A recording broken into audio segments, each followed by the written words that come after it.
Lors de la présentation du bilan des réalisations de l'Agence pour la promotion des investissements API en sigle, le directeur de cette agence, Désiré Mouchalissé, annonce qu'au cours de l'exercice budgétaire 2020-2021, l'API a mis en place un nouveau code des investissements qui est d'une grande attente selon le patron de l'API. Ainsi a été promulgué le 17 juin 2021 le Code des investissements par la loi numéro 1/19 du 17 juin 2021 portant modification de la loi numéro 1/24 du 10 septembre 2008 portant Code des investissements du Burundi. Donc ça faisait plus de 10 ans qu'on avait un texte et qui devrait être vraiment révisé. Le nouveau Code des investissements énumère les avantages octroyés à l'investisseur certifié, les obligations de l'investisseur durant la validité du certificat d'éligibilité, les sanctions à l'endroit de l'investisseur défaillant et les voies de recours pour celui qui se sent lésé par la sanction lui infligée. Il précise les conditions d'accès aux avantages fiscaux en établissant le montant minimum d'investissement. En effet, pour être éligible aux avantages du Code des investissements, le projet d'investissement doit être au moins de $500,000 pour les investisseurs étrangers et l'équivalent en francs pour les investisseurs burundais dans la mairie de Bujumbura et de la moitié de l'investissement dans d'autres localités. Dans ce même code, au niveau de l'article 27, il est créé à l'emplacement de l'Agence de promotion des investissements, l'Agence de développement du Burundi, ADB en sigle, qui est le portail d'entrée et le seul interlocuteur de tous les investisseurs à la recherche d'opportunités d'affaires au Burundi. Elle a pour mission générale de promouvoir et faciliter les investissements locaux et étrangers, ainsi que les exportations, et améliorer le climat des affaires en vue d'attirer plus d'investisseurs au Burundi. Parmi ces missions figure l'immatriculation de toute personne physique ayant la qualité de commerçant, toute société commerciale, toute société coopérative de droit burundais, ainsi que toute succursale de sociétés étrangères et en assurer le suivi. À part son nouveau code d'investissement, l'API a décentralisé ses services en mettant en place sa branche dans la province politique Gitega, mais aussi, selon Désiré Mouchalissé, des entreprises et sociétés ont été aussi créées. Au cours de cette année 2020-2021, c'est-à-dire de juillet 2020 à juin 2021, 5108 sociétés ont été immatriculées. Et selon les statistiques relatives aux déclarations des créateurs d'entreprises, 20 890 emplois sont projetés. Parmi ces 5108 entreprises créées, 1238 ont été créées au cours de ce dernier trimestre, avril, mai, juin, et comptent employer 5307 personnes. Ici, il faut toujours retenir que les chiffres relatifs au nombre d'emplois projetés sont révélés par l'investisseur au moment de la création de la société. Il s'agit donc des projections qui sont confirmées au moment de l'enquête de suivi et évaluation. Au cours de cette année 2020-2021, c'est-à-dire de juillet 2020 à juin 2021, 5108 sociétés ont été immatriculées. Et selon les statistiques relatives aux déclarations des créateurs d'entreprises, 20 890 emplois sont projetés. Parmi ces 5108 entreprises créées, 1238 ont été créées au cours de ce dernier trimestre, avril, mai, juin, et comptent employer 5307 personnes.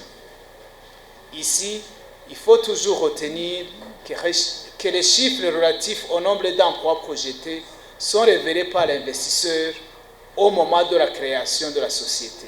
Il s'agit donc des projections qui sont confirmées au moment de l'enquête de suivi et évaluation. Mesdames, Messieurs, du 1er juillet 2020 au 30 juin 2021, dans le cadre de la mise en application des dispositions du Code des investissements, 50 certificats d'éligibilité aux avantages du Code des investissements ont été octroyés, correspondant à un montant d'investissement prévisionnel de 846 milliards 245 millions 261 451 francs burundais, avec une projection de 11 002 emplois. Parmi ces projets, 14,19 du montant d'investissement prévisionnel sont des investissements directs étrangers. Parmi ces 50 projets, 22 sont du secteur de l'industrie de transformation. 35,34% du montant d'investissement prévisionnel est dans l'agroalimentaire. En comparaison avec l'année budgétaire 2019-2020, 37 certificats d'éligibilité aux avantages du Code des investissements ont été octroyés, correspondant à un montant d'investissement prévisionnel de 130 milliards 173 millions 517 816 francs burundais, avec une projection de 1298 emplois. Parmi les 50 certificats d'éligibilité, 13 ont été octroyés au cours de ce quatrième trimestre. Ils correspondent à un capital prévisionnel de 182 milliards 423 millions 510 947 francs burundais, avec une projection de 691 emplois. Toujours selon Mouchalitse, des activités qui visent la découverte des opportunités d'investissement du secteur agricole et touristique ont été réalisées, mais aussi d'autres activités ont été faites en vue de promouvoir les exportations. Au cours de ce dernier trimestre, dans le cadre du service d'Aftakea et dans le but d'accompagner et faciliter les affaires pour les investisseurs, l'API a organisé un voyage d'affaires à l'intention des investisseurs à l'intérieur du pays pour découvrir les opportunités d'investissement dans les secteurs agricoles et touristiques.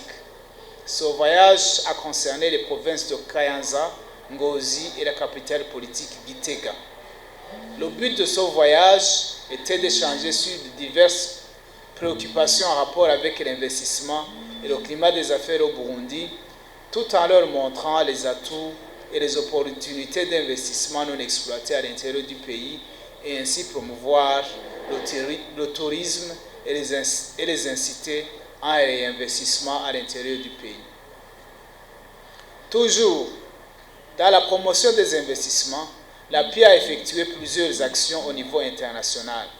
En effet, au cours de cette première année du mandat de son Excellence le Président de la République, il s'est attelé à raffermir et normaliser les relations du pays avec les partenaires étrangers, et l'investissement privé n'a pas été délaissé, car dans plusieurs délégations de son Excellence le Président de la République à l'étranger, les investisseurs et autres acteurs du secteur privé, tels que l'API, y ont participé. Dans le même cadre de promotion à l'étranger, l'API a contribué de façon significative en accompagnant le ministère des Affaires étrangères dans les activités de promotion de l'image du Burundi et en renforçant les capacités des ambassadeurs et consuls nouvellement nommés. Dans le même cadre, des kits de promotion ont été distribués à ces ambassadeurs pour qu'ils puissent faire connaître les opportunités d'investissement que le Burundi a. Toujours dans le cadre de la promotion des investissements à l'étranger, l'API a représenté le Burundi à la première édition du Forum 2021 des agences de promotion des investissements en Afrique à Sharm el-Sheikh en Égypte. Le forum avait pour objectif de rassembler les acteurs des agences et diverses parties prenantes pour examiner l'impact économique sur l'investissement lié au Covid-19 et échanger sur les mesures nécessaires à prendre pour en atténuer les dites conséquences. Le directeur de l'API salue l'implication des différents partenaires dans la réalisation de ces activités, y compris le rôle des médias, et leur demande également de doubler l'effort pour accompagner l'Agence pour la promotion des investissements pour l'exercice budgétaire suivant, c'est-à-dire 2021-2022.